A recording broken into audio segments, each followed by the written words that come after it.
Hey everyone, welcome back. Ready for another deep dive? Absolutely. Always ready to dive into a new topic. Well, today we're tackling something that I think everyone can relate to, creating a calmer home environment. Yes. Finding that sense of peace and quiet amongst, well, everything else going on. Exactly. And we've actually got a great list of 5 simple tips to help us do just that. 5. Okay, so we've got some solid material to unpack here. I'm interested to see what we've got. Me too. And I think our listeners are going to get a lot out of this. So should we just jump right in? Yeah, let's do it. Okay, perfect. So tip number 1 is all about establishing routines. Okay, routines. Now, I know for some people, the word routine might sound a bit, restrictive or even boring. Right, like where's the spontaneity in that? Exactly, but I think it's important to understand the why behind this tip. Our brains actually thrive on structure. Really?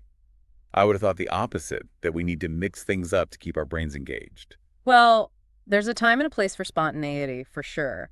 But when it comes to our everyday lives, having routines actually reduces what's called decision fatigue. Decision fatigue, what's that? It's that feeling of mental exhaustion you get from constantly having to make decisions. Think about it. From the moment you wake up, you're bombarded with choices, what to wear, what to eat, what to do first.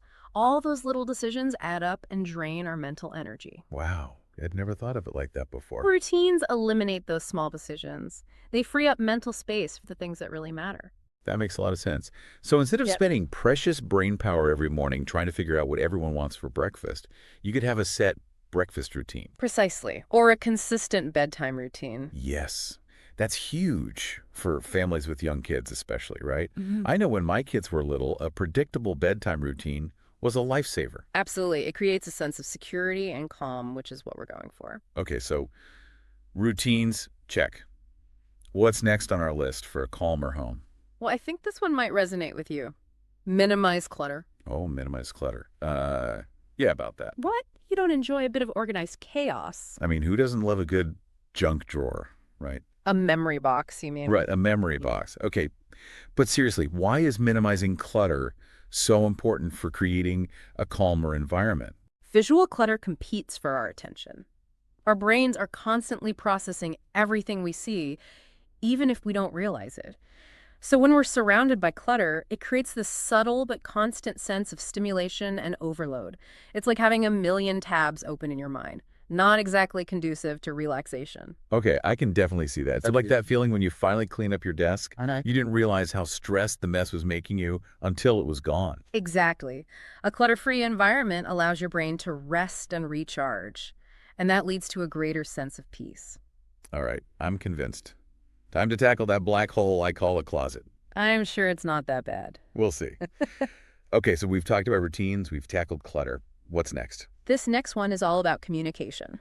Okay, encouraging open communication in the home. That sounds important, but how do we actually do that? Well, it starts with creating a safe space for everyone to express themselves honestly and openly. I can see how that would be important, making sure everyone feels heard. Exactly. And it's not just about listening, but really hearing and acknowledging what others have to say, even if you don't agree with it.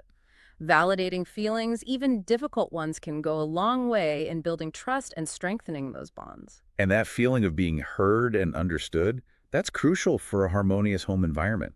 It's so easy to brush things under the rug, but addressing those difficult conversations, well, carefully and respectfully, that can prevent bigger issues down the line. Exactly. Suppressed emotions tend to find a way out, often in unhealthy ways. Open communication allows for those emotions to be acknowledged and processed in a healthy way. Okay, that makes sense. So routines, decluttering, and communication. Those are 3 powerful tools for a calmer home. We're on a roll. Ready for the next one? Absolutely. Hit me. Tip number 4 is incorporating calming activities into your daily life. Calming activities. I like the sound of that already. What kind of activities are we talking about here? It could be anything that helps you unwind and de-stress. Some people find peace in nature, others through music or meditation. Right, like lighting some candles, putting on some relaxing music, even just taking a few minutes to sit quietly and just breathe. Exactly. It's about finding what works for you and making it a part of your daily routine. Even small pockets of calm can make a big difference in your overall well-being. I love that. Small pockets of calm. And you know what? Sometimes those calming activities can even be done as a family. Absolutely. Family yoga, anyone. There you go. Or even just reading together before bedtime. Exactly, finding those shared moments of peace. And that actually leads us perfectly into our final tip for today, which is to model calm behavior. Model calm behavior. Now, that sounds like a challenge, especially when life throws those curveballs. Hmm. Like when you've got a million things to do and the kids are bouncing off the walls. I hear you, and it's definitely easier said than done. But remember, children are incredibly perceptive. They pick up on our energy and often mirror our behavior. So true. It's Right. like that saying, children learn more from what you are than what you teach. Exactly. So by demonstrating calmness and composure, even when things get tough, we're not only managing our own stress levels, but also teaching our children valuable coping mechanisms. Wow, that's a powerful reminder.